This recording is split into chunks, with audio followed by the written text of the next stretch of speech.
अस्सलामुअलैकुम दोस्तों। आज के इस वीडियो में मैं बात करने वाला हूं टच पैड के बारे में। तो बगैर टाइम ज़ाया किए चलिए शुरू करते हैं।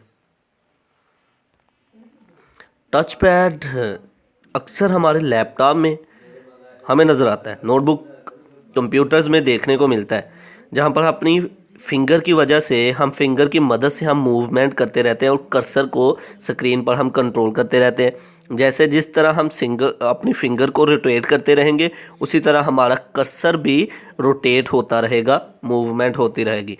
तो लफ्जी तौर पर पढ़ के देखते हैं। अ touch pad is a small flat surface over which the user moves his finger.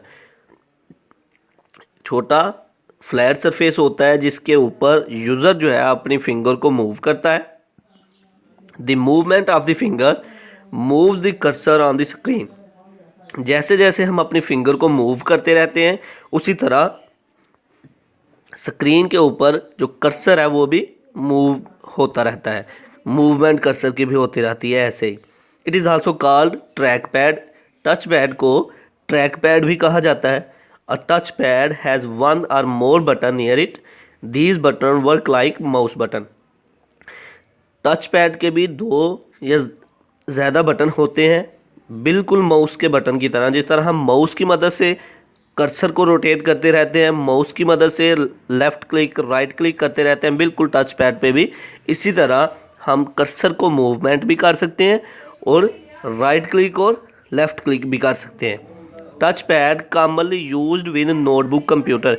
Touch pad जो है अक्सर नोटबुक कंप्यूटर में इस्तेमाल होता है।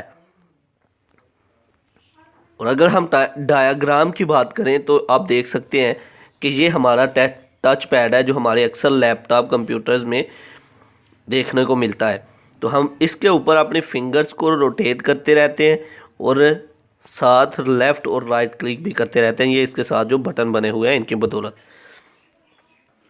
तो ये हमारा आज का लेक्चर था।